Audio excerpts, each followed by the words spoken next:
Good morning, everybody, and welcome to the morning routine. So glad to see you this morning. It is Tuesday morning, August the 15th, 2017.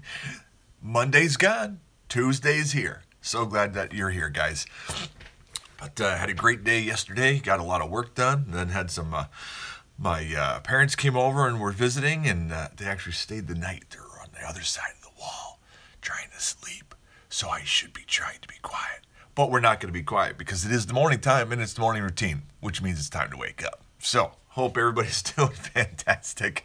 So, these little things, if you could see them at the top of the screen there, see that little thing up there? That is my fancy, I'm trying to tip to show you, lighting. You like that? So, I needed some better light over here, guys, right? So we could see. So I put these lights up there, and they're like the old round like shop light with the light bulb in it with the clamp, and I clamped it to my ceiling. And then I'm like, oh, these things are a little bit too bright. So what can I do? So see these nice curtains hanging on the windows over there, guys? Yeah, I took one and I draped it across the ceiling and covered the lights to kind of like make them into a diffuser. So my wife comes downstairs today, and she comes to the door and she's like, my curtain. I'm like, yeah, it works really good out there. And she was totally cool with it. How awesome is that? So I'm like, that's cool, man. So I have a curtain light diffuser, very, very professional up there in the ceiling. So, but anyways, hey, I've got some shower thoughts for you from our my favorite newsletter, The Hustle. I haven't shared some of these with you in a while. So I've got two for you this morning. One, are you ready? Here we go. I've trained my dog to bark at the door whenever he wants to go in or out. But to him, he thinks he's trained me to open the door whenever he barks. Yeah, so who's trained who is really the question here, right? I know. Next, the second one I have, rappers rap about having more money than they actually do. Country singers sing about having less money than they actually do. True story, right? Just a different point of view. That's all. So rock and rollers, just, what do they sing about? I don't even know. So who knows? But hey, so my son turned me on, guys, to a series on Netflix. I want to tell you guys about it. If you have Netflix, there's a series called Abstract, and it's actually pretty cool. And it's a creative. Hey, good morning, Dad, on the other side of the wall. Hey. Feel free to walk on by anytime you want. You're welcome. Absolutely. So there's a nice couch right over here. See? But the show called Abstract is a neat series. And every episode, it's like a documentary type thing, but every episode is like a documentary of one individual creator. And they've created in different ways. So like the first one was a artist that did a lot of drawing. Second one was the guy who designed all of the Nike, the Michael Jordan Air sneakers, every single one through the years. Actually, I think he might have missed right at the end, maybe one or two, and then he came back or something like that. But anyways, it's on Netflix.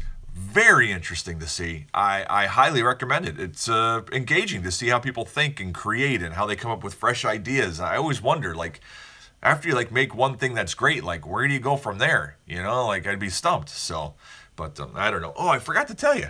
I got a thing. Look at this. A gift I got yesterday. Isn't that awesome? It says, the meaning of life is to find your gift. The purpose of life is to give it away. Isn't that cool? So I'm going to keep that right here at my desk. But on we go, guys. Some stories to share with you this morning. So, first one I have to share with you is, okay, so this was a document that was not public information that a news source got their hands on, and then they put out there. It came from the TSA, the Transportation Security Administration, right? And it's a list of things called, it's part of a program called, it's called SPOT, S-P-O-D, which is Screening of Passengers by Observation Techniques. So these are things that they have taught TSA workers to look for, score them, and by scoring them, you can pretty much grade somebody on if they're a terrorist or not. And that's how they, you know, when you go to the airport, this is what they're looking for. So, according to this confidential document, this thing is interesting. The checklist ranges from mind-numbing obvious, like appears to be in disguise, which is worth 3 points, okay, to the downright dubious, like bobbing Adam's apple. Many indicators like trembling and arriving late for flight appear to confirm allegations that the program picks out signs, emotions that are common to many people who fly. So this is the question. Here we go. Here is a list of signs that you may be a terrorist. And as I read this list, and as I read this list to you, I want you to think about the times that you're in an airport, and if they would see any of these signs on you. Okay? Are you ready? Signs that you may be a terrorist to a TSA worker. Exaggerated yawning. Done that, yes. Excessive complaints about the screening process. Screening process is brutal, yes. Excessive throat clearing. All right, done that, yep. Widely open staring eyes. I've never done that one. That's kind of strange, yeah. Wearing improper attire for location. I see those people in the airport all the time. And they probably look at me and we're like, look at that guy. But I think I'm properly attired. I don't know. Whistling as the individual approaches the screening process. So he's looking kind of casual, I guess, right? Gazing down. Exaggerated or repetitive grooming gestures. So like fixing your hair or something like that. Or, I don't know. Face pale from recent shaving of beard. What does that mean? Terrorists all have beards and they shave them? I don't know what that means. Rubbing or wringing of hands. All right, well, I've rubbed my hands, sure. So, I don't know. Those are signs that they would score you on that you could be a terrorist when you're going through an airport. I think this is crazy, but it's an interesting article, guys. Link will be in the show links as always, and you can check this thing out. It was from The Intercept. But I just thought it was funny because those signs are things that are pretty common, like to so many people. So, anyways, next story, I mean. This is an interesting story, and I think this story is engaging to think about. I think there are ways to challenge it, maybe. So you might want to read it if you actually care. So this story, this is a question, okay? If you were to think about marathon runners, right? People are running 10K, 20K, full marathons, whatever it is, right? And you were to think over time, have Americans been getting faster, staying the same, or getting slower over the last 10 years? Your thoughts.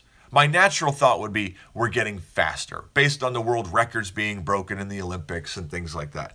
Well, this study that I'm going to share with you will be in the show links, okay? A mega study. They've analyzed over 34 million results from over 28,000 different races.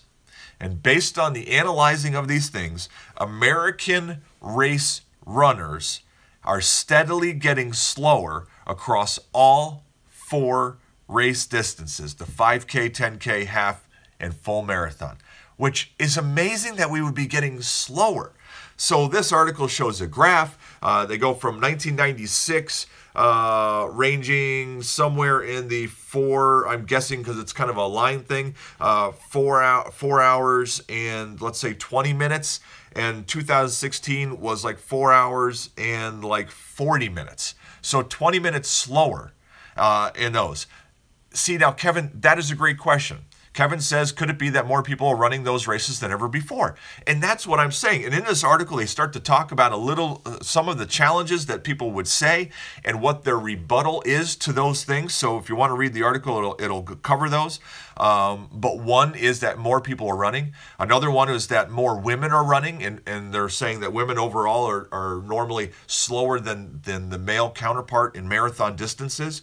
And so I don't know the answer, but they do rebut those. It's a long article. It's got a lot of cool stuff in it and graphs and charts and stuff like that if you want to take the time to read it. I thought it was interesting, though, because they believe that it's true. They believe that we are getting slower. Even with all of the challenges that you can think of, that's what their final thing is. The only ones that they say are not getting slower are the top elite runners. The top elite runners are staying fast, even getting faster. But overall, we are getting slower. I guess all those deep-fried Oreos and Cheetos and things are starting to catch up with us, I guess. So there you have it, though. But Tom, you would know, man. Tom is an awesome runner. Tom runs all over the place. Tom, our friend Tom, who's with us almost every single morning on the morning routine on Facebook, he ran a race, 100 miles straight, like through the day, through the night, like through crazy, nutso. Like that's my hat, if I had one, off to you, sir. So I could never do that. I try running up the stairs to get upstairs and I'm out of breath. I'm toast, you know? So, but a TSA worker would think I was a terrorist if they saw me at the top of my stairs. Let's just say that. So, but anyways, one more story. So, think about businesses that are being changed by how we change the way we're buying things, right? Which is a lot of things, right? But one category that is being crushed by the new self-checkout lines. Guess what it is? Think about regular checkout lines in a grocery store, and think self-checkout. What's different? You're right. Candy. There's no candy in the self-checkout. Candy has made their living on being flashy and being right at the thing where the kid's got to get it and the adult has a hankering for some chocolate and they grab it. Did you know that the checkout racks, when you're checking out with the bubble gum and the magazines and the batteries and stuff like that, those things equate to 1% of total store sales. That little section is 1% of total store sales. Well, now with the self-checkout, there's no on-the-spot buying of candy. There's none of that. And the kids aren't there and they go through, so they're being crushed by this new paradigm. The introduction of self-checkout lanes to American supermarkets 25 years ago created a big problem for confectionery companies. That's because the lanes lack shelving for impulse purchases like bubblegum, mints, candy bars. As Americans shift to online grocery shopping, confectionery treats will be out of physical reach, unable to entice shoppers or their nagging children with alluring Technicolor packaging. Bubblegum sales have declined by more than 40% in the last decade. 40% down bubblegum. That is massive. I would have never even thought about that, right? But I'm not a big gum chewer, so crazy though. So talk about a paradigm shift. I wonder how the candy companies will start to get in front of us online to get our impulse purchases. How will they do that? That's an interesting question. Or you would think, based on that last article where Americans are getting slower in marathons, you would think that we'd be getting faster because we're eating less candy because it's not at the impulse buying rack, right? We're getting healthier. Not so true. So, but anyways, those are our stories today. Let's go check over and see what's trending. The top 10 things searched on Google yesterday were, number 1, Ric Flair. The old WWE wrestler. Remember him, Ric Flair? Number 2, solar eclipse glasses. A warning to everybody out there, okay? The eclipse is coming on the 21st. If you're going to look at and see it, you want to look at it, you have to have solar eclipse glasses. This is not a joke. This is not a hypothetical idea. Like, it's a serious deal. Yesterday, we shared there's big news that people are making fake ones that are out there. So if you're getting a pair, make sure that you're getting the legitimate one. They should have the ISO something number on them or whatever. Look it up online. I don't know professionally, so look it up though. Solar eclipse glasses, be aware that there's fake ones out there and you don't want to hurt your eyes because you bought a pair of cheap glasses, Number 3, Daily Stormer. Number 4, Bachelor in Paradise 2017. Number 5 is Deadpool. Number 6 was the Charlottesville attack. Number 7, Ken Frazier. Number 8, Kim Jong-un. Number 9, Sonic Mania. And number 10, Bruno Mars. Those are the top 10 most Google search things yesterday. And that's that. So let's go check in some trending news and let's see what's happening.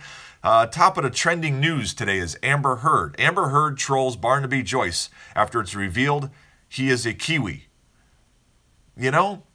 All those things would make a lot more sense if we were in Australia, since it comes from the Australian news.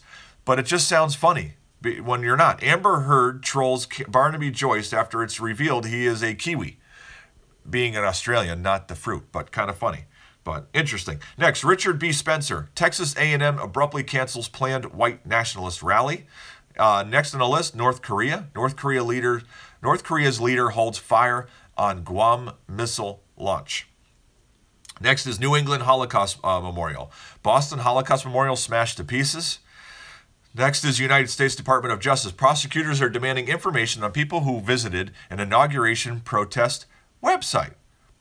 Interesting. Okay. All right. After that, Donald Trump, 2 days after white supremacist violence, Trump finally condemns hate groups.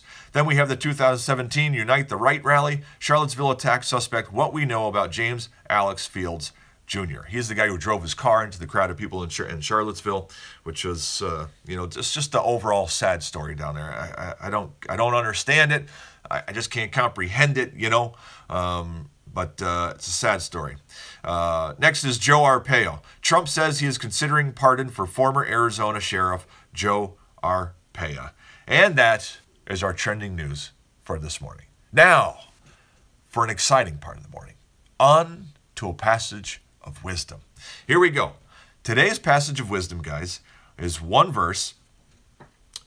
And let's just soak this in. Yesterday, we had a psalm that I read that was very calming. And I kind of talked about if you have worry and anxieties, that was a psalm that was very comforting and stuff like that, and it was a great passage. I actually was super calm by the time I was done reading it, Today is one verse, and let's just soak this in. And let's think about our worries in life as well, and maybe an anxiety that we may have, or just a way of looking at life that's maybe different than what you did yesterday. Let's just think about that. Okay, here we go. We're reading Colossians chapter 3, verse 15. Let the peace of Christ rule in your hearts, since as a member of one body you were called to peace, and be thankful. That's very simple. Let the peace of Christ rule in your hearts. Guys, let me tell you something.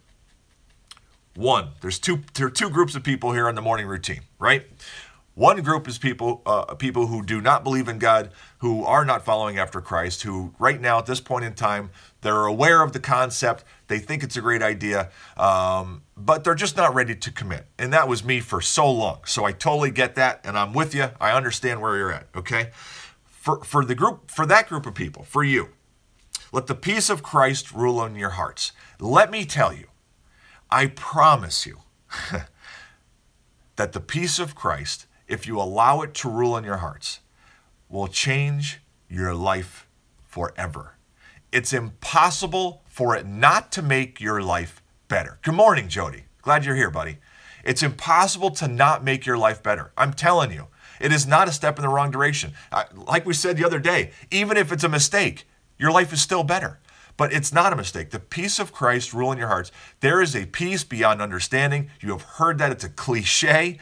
I've experienced it. My family has experienced it. I've seen other people experience it. It is a peace that overcomes all worry, anxieties, and things like that. I'm telling you, I promise you, give it a chance.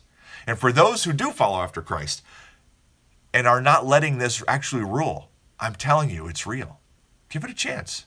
Chalk it all up. Hand it over. Let him take care of things. Let the peace of Christ rule in your hearts. Since as a member of one body, you were called to peace. That's speaking to people who have accepted Christ and are trying to live after Christ's role and accept his grace and live like he did, okay? But the last one, and be thankful. Cliche again. How thankful are you, though, is the question I ask you. Really, are you thankful? Do you say, yeah, I'm thankful. I'm so thankful. Are you really, though? Are you really thankful? Do you really understand the blessings that you have in your life? And if you really understand the blessings of your life, who do you thank for that? Do you thank yourself? Do you thank somebody else? Who do you think is in control of that, And I don't know. Great passage. Let the peace of Christ rule in your hearts, since as a member of one body, you were called to peace. And be thankful. Great reminder for us to start our day. Let's pray. Father, we thank you for today, Tuesday, August the 15th, 2017, this very day. We are so thankful that this morning or this afternoon or this evening, whenever people are tuning on, that we have this day. Thank you for your passage this morning of wisdom to remind us that the peace that you offer us is beyond all understanding, and it's free. All we have to do is accept the peace and then live in that peace. Help us today, Father, to be thankful, to see all the great blessings. I know we have hard times in our life, Father, and today's people that are with us right now are having just a nightmare time, whether it's health, whether it's a relationship, whether it's job, whatever it is. They're having a nightmare moment. Father, help them see the so many blessings to be thankful for and to hand over the anxiety and worry to you, and so they experience some of the peace that you offer. Father, be with us today as we go through our day, that maybe we can be the people who help bring other people peace in a troubling moment that they're going through, that we can walk alongside them hand in hand and guide them through the process and be there for them and be a shoulder for them to lean on. We love you. Amen. All right, guys, that is a wrap. So glad you guys were here again today in the morning routine. The show links, the links to all the stories I show will be on there and within 15 minutes, or you can go to freedomconvo.com and then the morning show link. And don't forget, guys, don't forget to stop by ment.life or mentlife.com. You can type it in either way. And the social links are on the bottom. You can click on the one for the YouTube video that I just put up on this weekend. And I'm trying to make some more content, get some more things up there, and I'll tell you about it as I do. But follow it, because every time I post something up on those, you'll be able to get to see that as well. So, and until tomorrow morning, when we get to be back here together again, don't forget to be exactly who you were meant to be. I love you guys. See you tomorrow.